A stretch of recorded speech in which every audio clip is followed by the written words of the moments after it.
Hello students, आप सभी लोगों का स्वागत है मैग्नेट ब्रेन्स हिंदी मीडियम में, जो आपको प्रोवाइड करता है 7वीं से 12वीं कक्षा तक के सभी विषयों के कंप्लीट वीडियो कोर्स, और वो भी फ्री ऑफ कॉस्ट। और ऐसा नहीं कि भाई एक चैप्टर या 2 चैप्टर आपको फ्री करवाया और कह दे भाई बाकियों के लिए सब्सक्रिप्शन लेना पड़ेगा, कोई सा चार्ज पे करो तब जाके कंप्लीट वीडियोस मिलेगी। तो भाई ऐसा यहाँ कुछ नहीं है भाई, यहाँ आपको मिलता है best quality content, complete content, और इसके लिए आपको किसी तरह का कोई भी चार्ज नहीं पे करना। भाई ये तो बहुत अच्छी बात। चलो इसी बात के साथ करते हैं आज के सेशन को स्टार्ट। तो आज हम पढ़ने वाले हैं सांख्यिकी चैप्टर, यानी आज से स्टार्ट करने वाले हम सांख्यिकी चैप्टर, जो कि कक्षा 9वीं का पार्ट 14 है, और इसमें आज हम करेंगे प्रश्नावली 14.1। और भाई इस क्लास से पहले हमने जो इससे पहले शूट किया है वो आपके पास वीडियो लेक्चर है, जो कि इस चैप्टर का फुल कॉन्सेप्ट वीडियो है, जिसके अंदर हमने इसके सारे रूल रेगुलेशन को हमने समझा था कि भाई कौन कौन से फॉर्मूलेज लगने हैं, कौन से स्टेप्स हैं, क्या सांख्यिकी होता है, इसको बिल्कुल डिटेल में किया था। जिसने उसको नहीं देखा है तो जरूर देख लीजिए, वो आपके लिए बहुत ही ज्यादा फायदेमंद है। अगर आपने वो देख लिया तो भाई चैप्टर हो जाएगा बिल्कुल ही आसान। ओके, तो भाई वो वीडियो जरूर देखना, और करते हैं अब सेशन को स्टार्ट और देखते हैं भाई प्रश्नावली 14.1 में क्या है। डन, चलो ठीक। तो भाई यहां पर आप देख सकते हो प्रश्न नंबर 1 है, और ये कह रहा है उन आंकड़ों के 5 उदाहरण दीजिए जिन्हें आप अपने दैनिक जीवन से एकत्रित कर सकते हैं। देखो सांख्यिकी में होता क्या, तो सांख्यिकी में पहले हमें कुछ आंकड़े चाहिए होते हैं भाई, कुछ ऐसा डाटा चाहिए होता है जिससे हम उसमें कुछ एनालाइज कर पाएँ, समझ पाएँ कि कौन सी चीज़ ज़्यादा है, कौन सी चीज़ कम है।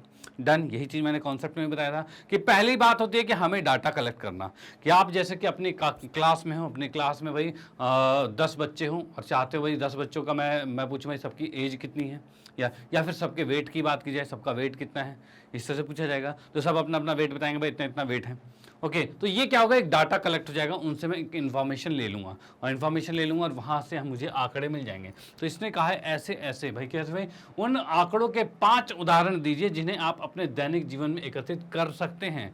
मतलब वो ऐसे 5 बताइए जिसको आप एकत्रित कर सकते हैं। ओके, तो भाई करें स्टार्ट। तो भाई बिल्कुल करते हैं। तो यहाँ पर भाई मैंने लिखा भाई फर्स्ट पार्ट, इसमें आ जाते हैं भाई, इसके अंदर फर्स्ट पार्ट भाई दैनिक जीवन में पहला, जैसे कि मैंने अभी आपको बताया, क्या बताया कि भाई जैसे आप अपनी कक्षा में हो और आप चाहते हो कि कक्षा के सभी विद्यार्थियों, आप अपनी कक्षा के सभी विद्यार्थियों का वेट जो है, मतलब कि भार जो है वो देख रहे हो।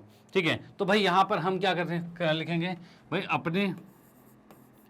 अपनी कक्षा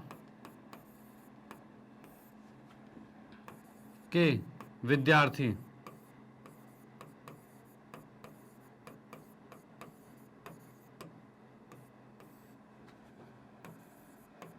का भार, भाई ये जो क्या, अपनी कक्षा के विद्यार्थियों का भार जो है वो हमें देखना है। ठीक है, तो ये भार का भी एक डाटा आ जाएगा, जैसे कि मैं कहूँ इसी के डाटा की बात, तो भाई भार की बात की जाए तो कोई होगा भाई 45 kg का, ठीक है, और कोई होगा 35 kg का, कोई होगा 30 का, कोई कमज़ोर सा होगा, और कोई थोड़ा सा हेल्दी वाला अच्छा वाला होगा तो वो 60 kg का होगा। इस तरह से चीज़ें अलग अलग होंगे भाई, ऐसे ही आप डाटा कलेक्ट करोगे। ओके, तो भाई यहाँ पर पहली बात है, हम यहाँ से ऐसे आंकड़े ले सकते हैं कि अपनी कक्षा के विद्यार्थियों को सबके भार को हमने ले लिया। डन, चलो ठीक है। अब उसके बाद नेक्स्ट की बात करें भाई, नेक्स्ट की बात करें तो नेक्स्ट क्या है, तो भाई मैं देख सकता हूँ कि आपके शहर में कितने चौराहे हैं भाई, कितने चौराहे हैं। तो भाई यहाँ पर हम देखेंगे भाई आपके शहर के चौराहे,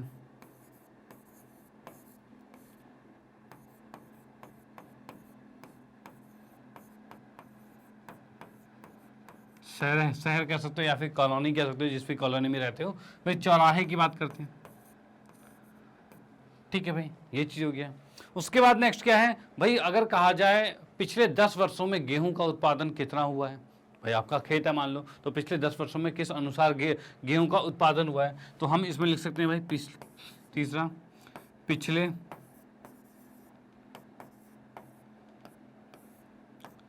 10 वर्षों में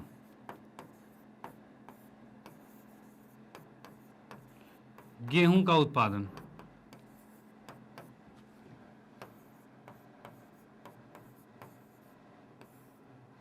ठीक है भाई, ये आ गया।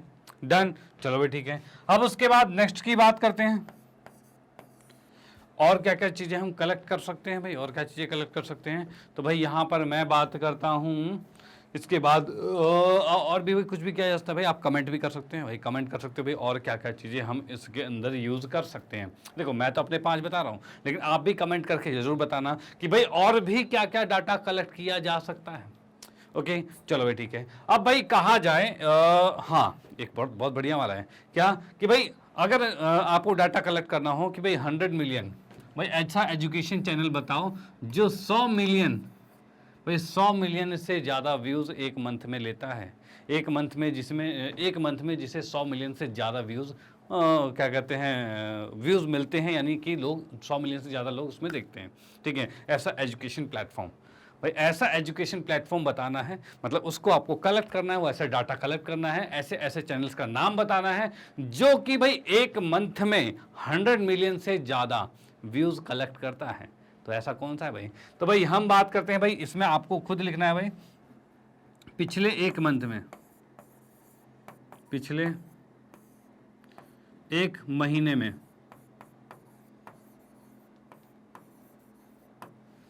100 मिलियन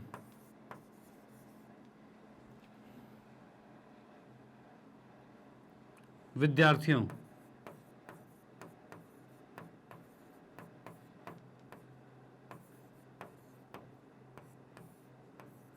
द्वारा देखा गया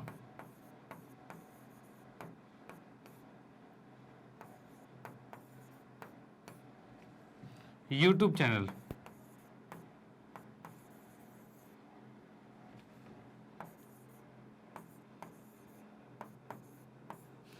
ठीक है भाई अब आपको देखो क्या है, पिछले एक महीने में 100 मिलियन विद्यार्थियों द्वारा देखा गया यूट्यूब चैनल। भाई ये कौन सा है भाई, इसका डाटा कलेक्ट करना है। तो आप जब इसका डाटा कलेक्ट करोगे ना, अगर आप कलेक्ट कर भी पाते हो, ठीक है, कि भाई ऐसा कौन सा चैनल है जो कि 100 मिलियन से ज़्यादा व्यूज़ देता है एक मंथ के अंदर, मतलब एक मंथ में 100 मिलियन से ज़्यादा लोग उसको देखते हैं, तो भाई वो कौन सा चैनल है? तो भाई वो अपना ही चैनल है, मैग्नेट ब्रेन्स है। मैग्नेट ब्रेन में ही है होता है कि भाई 100 मिलियन से ज़्यादा व्यूज़ देखे जाते हैं, जो कि इंडिया का नंबर 1 चैनल है।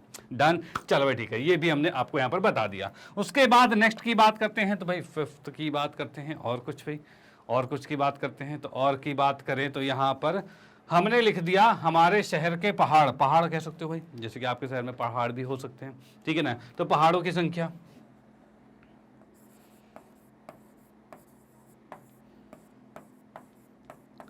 शहर में पहाड़ों की संख्या,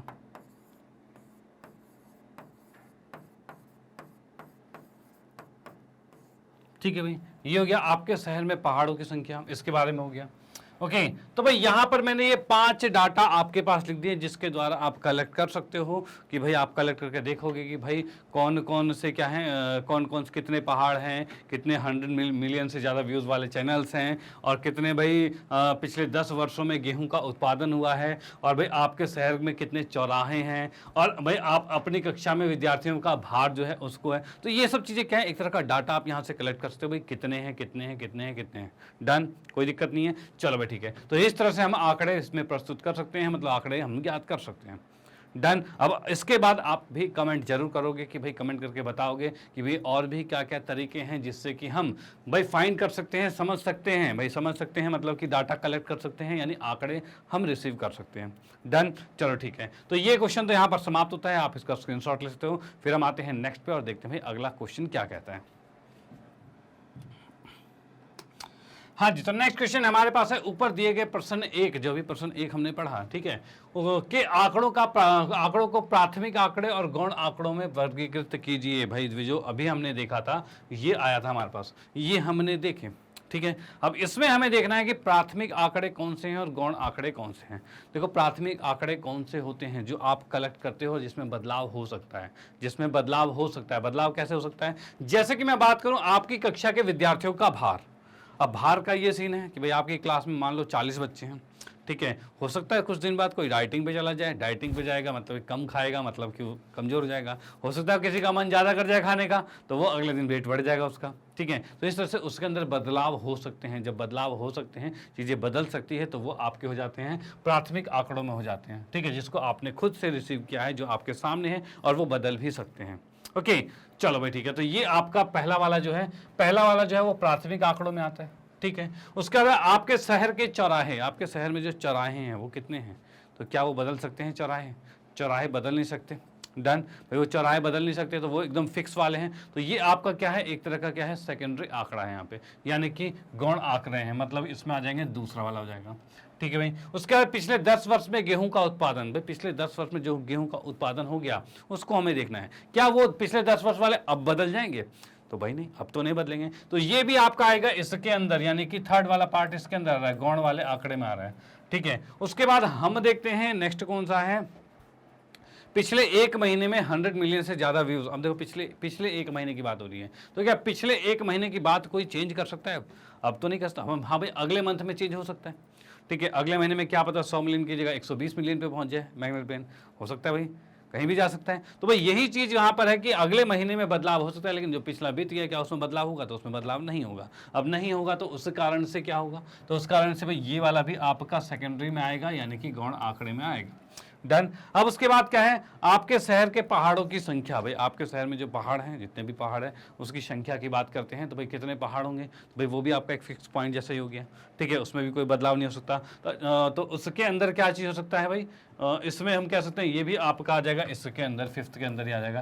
यानी आप देख सकते हो इसमें प्राथमिक आंकड़ा पहले वाला ही है, बाकी सारे जो है वो गौण आंकड़े हैं। तो इसमें क्वेश्चन में हमें बोला गया था, ऊपर दिए गए प्रश्न एक में एक के आंकड़ों को प्राथमिक आंकड़े और गौण आंकड़े में वर्गीकृत करना है। तो यहाँ पर इस क्वेश्चन में हम लिख सकते हैं क्या भाई, इस क्वेश्चन में मैं इसको इरेज करता हूं पहले,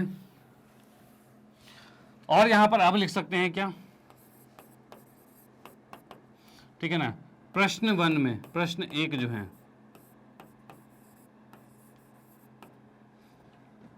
एक के अनुसार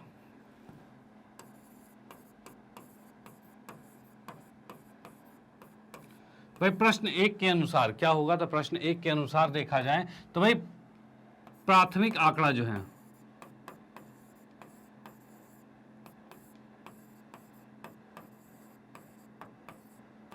भाई जो प्रश्न 1 के अनुसार जो प्राथमिक आंकड़े होंगे वो कौन से प्राथमिक आंकड़े, पहला है।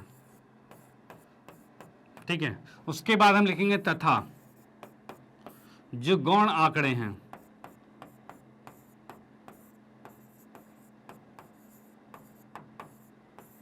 ये कौन कौन से हैं, दूसरा, तीसरा, चौथा तथा पांचवा है। भाई ये कौन से हैं, ये गौण आंकड़े हैं। डन। तो ये प्राथमिक और गौण आंकड़े में अंतर आप यहाँ पर समझ सकते हो, अब कोई दिक्कत वाली बात नहीं है। और इसी के साथ ये क्वेश्चन भी समाप्त होता है, आप इसका स्क्रीनशॉट ले लीजिए। ओके, तो भाई इसी क्वेश्चन के साथ आज का सेशन भी समाप्त होता है, यानी कि आज हमारे 14.1 प्रश्नावली में यही 2 क्वेश्चन थे जो कि बिल्कुल सिंपलेस्ट क्वेश्चन थे, जिसमें हमने देखा भाई सबसे बेसिक चीज समझी कि भाई आंकड़े जो होते हैं वो किस तरह से प्राप्त किए जाते हैं। और जैसा कि मैंने आपको कमेंट करने के लिए कहा है कि जरूर कमेंट करोगे आप कि भाई आपके अनुसार और भी किस किस तरीकों से आंकड़े हम कलेक्ट कर सकते हैं, कहीं से ले सकते हैं, कहीं से हम रिसीव कर सकते हैं, यानी कौन कौन से डाटा हम अपने क्वेश्चन में यूज कर सकते हैं। डन। चलो भाई ठीक है। अब इसके बाद मैं फाइनली आपको बताना चाहता हूं मैग्नेट ब्रेन के बारे में, और इसको बताने से पहले मैं आपको ये बताना चाहता हूं कि नेक्स्ट क्लास भी जरूर देखना, क्योंकि उसके अंदर हम करवाएंगे 14.2 प्रश्नावली और उससे पहले के उदाहरण भी, जो कि मोस्ट इंपॉर्टेंट टॉपिक है और उसको देखना बहुत ही जरूरी है। डन। चलो भाई ठीक है। तो इसके बाद मैं फाइनली आपको बताना चाहता हूं मैग्नेट ब्रेन के बारे में। जैसा कि आप लोगों को पता ही है कि भाई मैग्नेट ब्रेन एक ऐसा प्लेटफॉर्म है जो आपको प्रोवाइड करता है केजी से लेकर 12th क्लास तक के सभी विषयों के कंप्लीट वीडियो कोर्स, और वो भी फ्री ऑफ कॉस्ट। और ऐसा नहीं कि भाई 1 या 2 चैप्टर फ्री और उसके बाद भाई पैसा, तो भाई ऐसा यहाँ पर कुछ नहीं है। यहाँ आपको मिलता है best quality content, complete content, और इसके लिए आपको किसी तरह का कोई भी चार्ज नहीं पे करना। डन। चलो भाई ठीक है। और भी भाई हमारे यहाँ पर कोर्सेज कौन कौन से अवेलेबल हैं, तो आप यहाँ देख सकते हो हमारे जो टॉप कोर्सेज हैं वो हैं भाई CBSE English medium, Hindi medium, अर्थात इंग्लिश मीडियम में आपको केजी से लेकर 12th क्लास तक के विषय, हिंदी मीडियम में 7वीं कक्षा से 12वीं कक्षा तक के सभी विषयों के कंप्लीट वीडियो कोर्स यहाँ पर अवेलेबल हैं। और साथ ही साथ यहाँ पर कॉम्पिटेटिव लेवल के एग्जाम की प्रिपरेशन भी करवाई जाती है, जो कि आप यहाँ देख सकते हो भाई NTSC, olympiad, CUET, IIT JEE, NEET, और उसके बाद यूपी बिहार बोर्ड की भी स्पेशल क्लासेस, स्पोकन इंग्लिश भी है, banking, insurance, RRB, SSC, UPSC, GIB, CIB, इस तरह की कॉम्पिटेटिव लेवल के एग्जाम की प्रिपरेशन भी यहाँ पर करवाई जाती है। डन। कोई दिक्कत वाली बात नहीं। तो भाई इस कोर्सों का आप लोगों को पता ही है भाई कितने चार्जेस हैं बाहर, बट यहाँ पर ये सारी चीजें बिल्कुल फ्री ऑफ कॉस्ट मिल रही है, यानी आपसे किसी तरह का कोई भी चार्ज नहीं पे करना, क्योंकि यहाँ पर 100% फ्री मिलता है। और भाई हाई क्वालिटी एजुकेशन, मतलब क्वालिटी में कोई भी कॉम्प्रोमाइज नहीं है। डन, चलो भाई ठीक। और उसके बाद फाइनली मैं उसके बाद और भी चीज़ें बताना चाहता हूँ, जैसे कि आप लोग हमारे साथ यूट्यूब पर कनेक्टेड हैं, साथ ही साथ हमारे साथ आप सोशल साइट जैसे फेसबुक, इंस्टाग्राम, ट्विटर, टेलीग्राम, इन पर भी कनेक्टेड रह सकते हो। इन पर भी आपको बहुत नॉलेज वाली बातें मिलती रहेगी, ओके, और बहुत से अपडेट्स भी आते रहेंगे। और उसके बाद मैं बताना चाहता हूँ, जैसे कि आप जो वीडियो कोर्सेज सारे देखते हैं उसको अगर अरेंज और सिस्टमेटिक तरीके से देखना चाहते हो तो एक तो यूट्यूब में प्लेलिस्ट पे आप ढूंढ के कर सकते हो, डन। और उसके साथ साथ आप हमारे वेबसाइट को भी ज्वाइन कर सकते हो। वेबसाइट है www.magnetbrains.com। और इस वेबसाइट पर जैसे ही आते हो तो इस वेबसाइट में आपको मिलता है पूरा कोर्स बिल्कुल अरेंज और सिस्टमेटिक तरीके से। और जैसे कि यूट्यूब पर कभी कभी एड्स आते हैं तो बट वहाँ पर एड्स वगैरह भी बिल्कुल नहीं आते, यानी कि भाई चीज़ें बिल्कुल मज़ेदार होने वाली, आपका कोई डिस्ट्रैक्शन नहीं होगा। और वहाँ पर पूरा कोर्स अरेंज फॉर्म में बिल्कुल है। जैसे कि मान लो आप 9वीं कक्षा हिंदी मीडियम में हो भाई हो, तो भाई उसको अगर उनके अगर वीडियोज़ अगर आपको देखने हैं तो आप क्या करोगे, पहले वेबसाइट पर जाओगे, वहाँ पर आप चुनोगे भाई सीबीएसई हिंदी मीडियम, इस पर क्लिक करोगे। अब हिंदी मीडियम सीबीएसई से तात्पर्य है एनसीईआरटी से रिलेटेड जितने भी बोर्ड्स हैं सब उसमें इंक्लूडेड हैं, चाहे वो आपके यूपी बोर्ड है, चाहे बिहार बोर्ड है, चाहे एमपी बोर्ड है, चाहे सीबीएसई बोर्ड है, ओके। एनसीईआरटी का पूरा सॉल्यूशन अवेलेबल है। जैसे आप उस पर क्लिक करोगे तो उसके अंदर सारी क्लासेस आ जाएगी 7वीं से 12वीं कक्षा तक, क्योंकि हिंदी मीडियम आपका 7वीं कक्षा से 12वीं कक्षा तक के सभी विषय वहाँ पर अवेलेबल हैं। तो आप 9वीं कक्षा में हैं तो 9वीं को चुन लीजिएगा, और 9वीं के बाद आप चाहते हो अगर गणित विषय को पढ़ना तो गणित को चुन लिया। उसके बाद गणित विषय में जितने भी चैप्टर हैं सारे बिल्कुल लाइन वाइज आपको दिख जाएंगे। जो भी चैप्टर आपको पढ़ना है उस चैप्टर पर क्लिक करोगे और क्लिक करते उस चैप्टर के सभी वीडियोस आपके सामने आ जाएंगे। और हमारा वीडियो का पैटर्न क्या होता है, तो उसका पैटर्न ये होता है, सबसे पहले हम करवाते हैं चैप्टर का एक फुल कॉन्सेप्ट वीडियो, यानी उस कॉन्सेप्ट वीडियो के अंदर पूरे रूल रेगुलेशन बिल्कुल बेहतरीन तरीके से आपको समझाए हुए होते हैं, ओके। उसके बाद मिलता है पूरे चैप्टर का एनसीईआरटी सॉल्यूशन, यानी कि एनसीईआरटी में आपके प्रश्नावली के हो गए चाहे उदाहरण हो गए, सभी क्वेश्चन बिल्कुल बेहतरीन तरीके से करवाए गए हैं, ओके। और अगर पर में है तो उनको भी सिद्ध करवाया गया है।